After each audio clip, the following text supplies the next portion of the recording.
Hello student, welcome back to Nirmal academy. Hello student, so अब हमारा topic है capacitance of a parallel plate capacitance with a conducting slab. Means आपका जो capacitance plate है जो कि हमने ए एंड बी कंसीडर किया था, लाइक एज के आपको डायग्राम दिख रहा होगा, तो ये प्लेट है आपका ए एंड ये प्लेट है आपका बी। बाकी यहाँ से आपका ग्राउंडेड किया है जो कि आप नॉर्मली डिस्कस कर चुके हो पैरेलल प्लेट कैपेसिटर। उसमें आपने एक कंडक्टिंग स्लैब को इंसर्ट कर दिया, बीच में उसके कंडक्टिंग स्लैब को रख दिया और उसमें आपने आप देख सकते हो कि जैसे ही आप पैरेलल प्लेट कैपेसिटर को इंट्रोड्यूस करोगे या पैरेलल प्लेट कैपेसिटर के बीच में इंट्रोड्यूस करोगे तो पैरेलल प्लेट कैपेसिटर की वजह से इलेक्ट्रिक फील्ड बनेगा। ऑब्वियसली अगर इधर पॉजिटिव चार्ज है, इधर नेगेटिव चार्ज है, तो ऑटोमेटिक आपका क्या बनेगा, इलेक्ट्रिक फील्ड बन रहा है। ठीक है, जब आप एज्यूम करोगे बीच की प्लेट ना हो तो ऑब्वियसली इधर पॉजिटिव है और इधर नेगेटिव चार्ज है।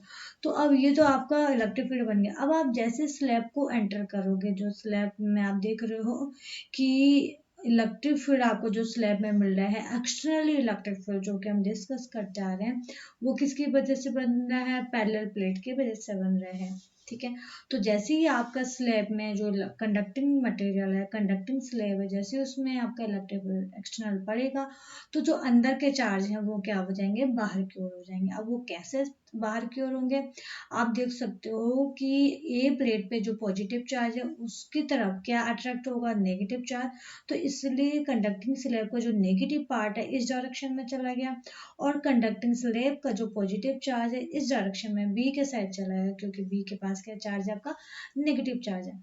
ठीक है, एंड आपने देखा था कि जो आपका जो पैरेलल प्लेट कैपेसिटर है उसका जो आपने विथ दो प्लेटों के बीच में डिस्टेंस लिया था, वो क्या लिया था आपने, डी डिस्टेंस लिया था। ठीक है, तो ये हम जो एज्यूम कर रहे हैं कि दोनों प्लेट के बीच में आप डिस्टेंस क्या लिए, आपने डी डिस्टेंस लिया। अब हमने इसमें स्लैब को अगर इंसर्ट कराया है, स्लैब को हमने डाला है, तो उसका जो हमने थिकनेस मान दिया, टी थिकनेस मान दिया। ठीक है, तो अब इसमें आपका जो कैपेसिटेंस है उसका कितना इफेक्ट पड़ेगा वो हमने यहाँ पर कैलकुलेट करना है कि वो कितना आएगा। ओके, ठीक है, तो यहाँ हम ले सकते हैं suppose a conducting slab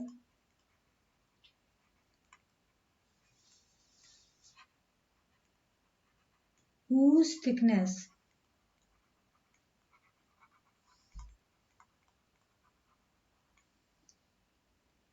is T inserted between a parallel plate capacitor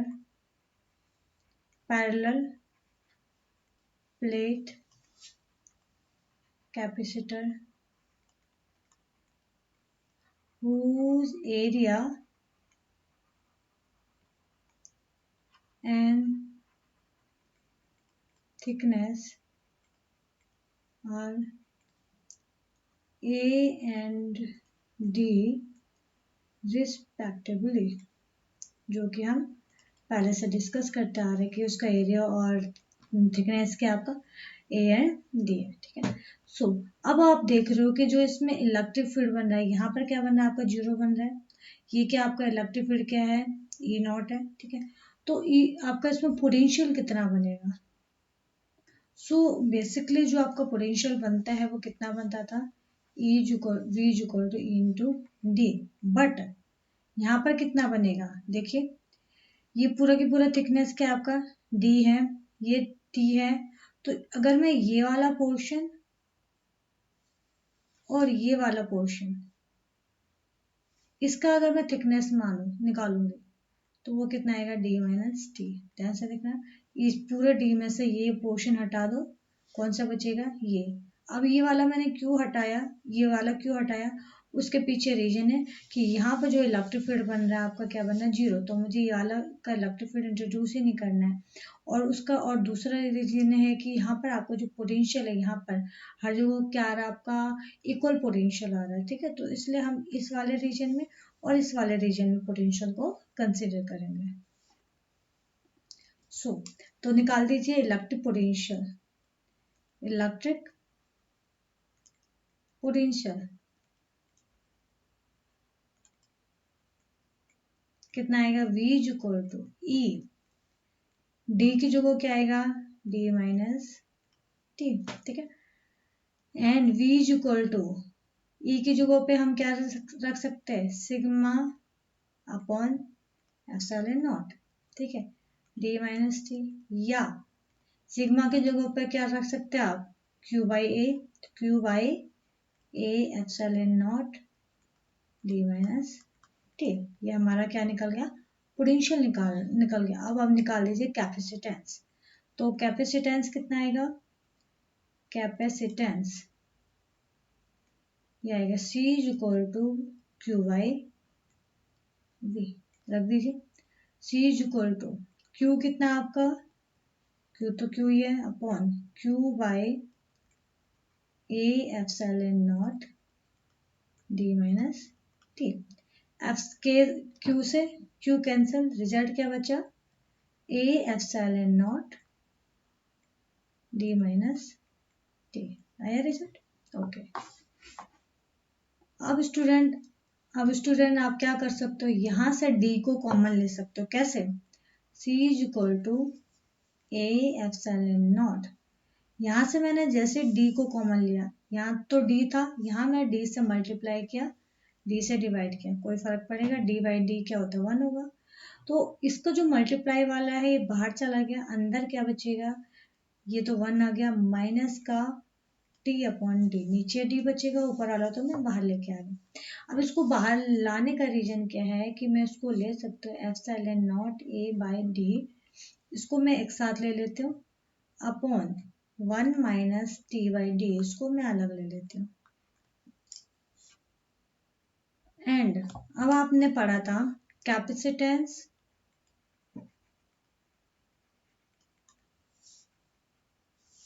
in parallel plate capacitor, C is equal to क्या आएगा, epsilon not A by D, ये हमारा कैपेसिटेंस हमने पढ़ा था। तो इसको मैंने रिप्लेस करने के लिए यहाँ पर मैं इस तरीके से मैंने चेंज किया था, ओके। तो C इज इक्वल टू क्या आ जाएगा, epsilon not A by D की जगह आपने ले लिया, यहाँ पर ले लिया C नॉट, तो ये आ जाएगा C not upon 1 minus T upon D, ठीक है। यहाँ पर मैं इसको हाईलाइट कर देती हूँ, क्या है आपका, C is equal to C not upon 1 minus T by D, ठीक है। आप देख सकते हो कितना इजीली आपका कैलकुलेशन हो गया है। यहाँ से आपका रिजल्ट आपका बेसिकली क्या बन रहा है, C is greater than C not, कैसे, क्योंकि C not by 1 minus T upon D, तो जैसे जैसे आपका T की वैल्यू बढ़ेगी वैसे वैसे आपका क्या होगा, ये C नॉट की वैल्यू डिक्रीज होगी, मीन्स आपका क्या होगा, जैसे आपका जितना ज़्यादा आप इसमें कंडक्टिंग प्लेट को इंसर्ट करोगे तो उतना ज़्यादा आपका क्या हो जाएगा, इस केस में C की वैल्यू बढ़ेगी, means increment of capacitance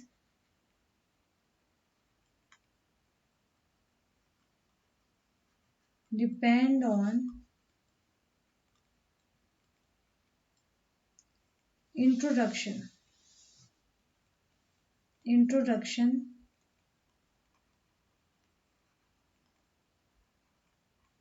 of conducting slave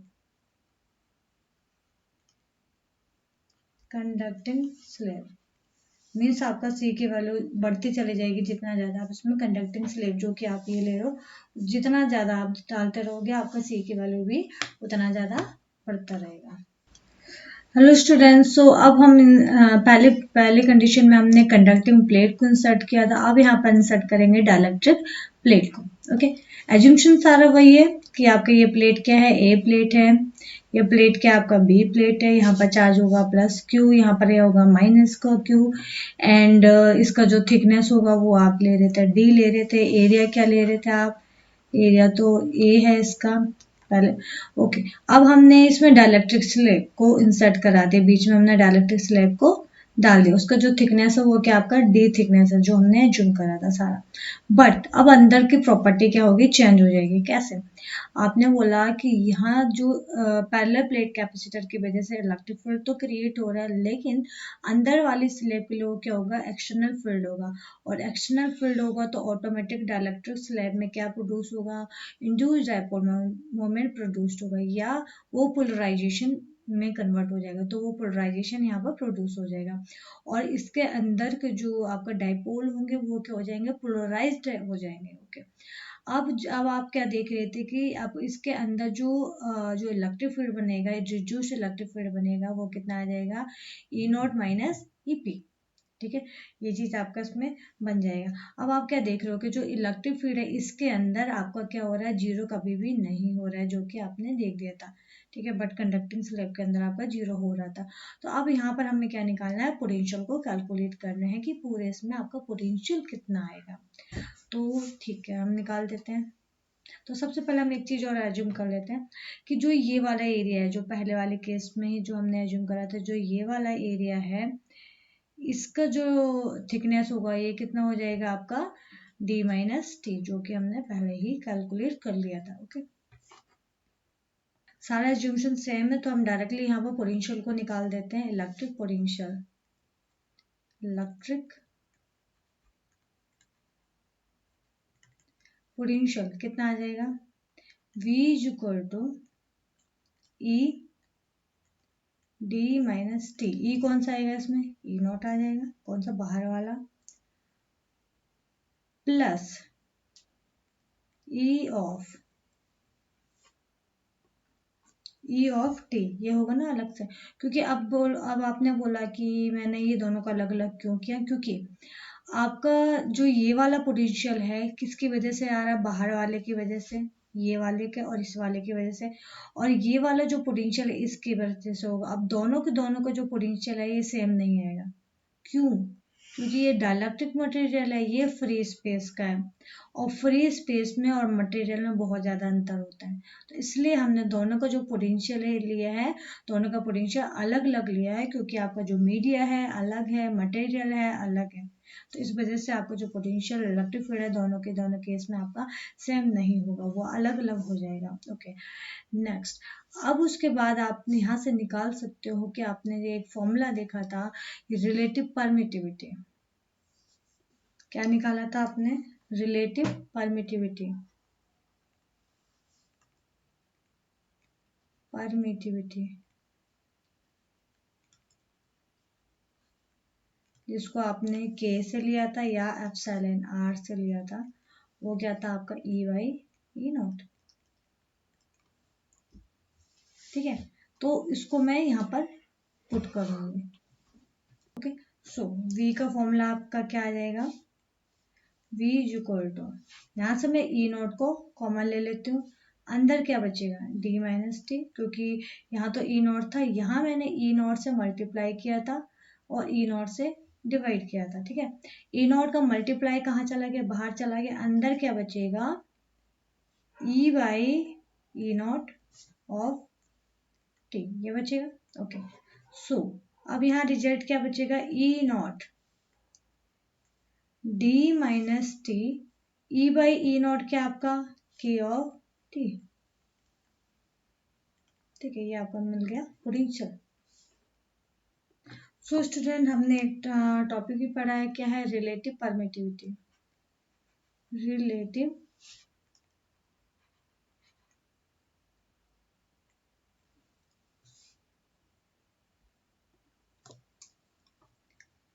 so student, इसके अलावा हमने एक टॉपिक और पढ़ा था, रिलेटिव परमिटिविटी।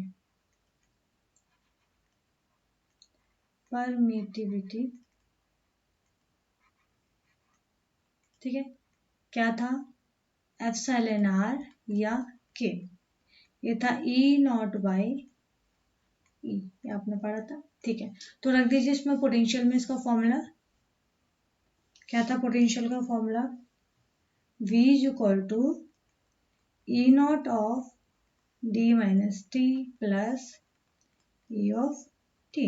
ओके, सो यहाँ से आप क्या कर सकते हो, ई नॉट को मैं बाहर कॉमन ले लेती हूँ, अंदर क्या बचेगा, डी माइनस टी प्लस, यहाँ मैंने अगर ई नॉट से मल्टीप्लाई किया, ई नॉट से डिवाइड किया, तो ई नॉट मल्टीप्लाई वाला बाहर चला गया, डिवाइड वाला यही रहेगा, क्या बचेगा, E upon E naught of T.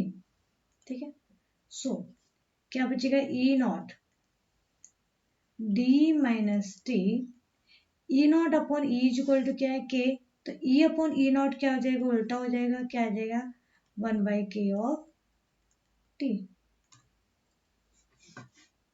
सो यहाँ पर पोटेंशियल आपका कितना बनेगा, V is equal to E not D minus T plus T by K, ये आपका पोटेंशियल बन गया। अब पोटेंशियल निकल गया तो आपको क्या निकालना है, कैपेसिटेंस। सो निकाल दीजिए कैपेसिटेंस।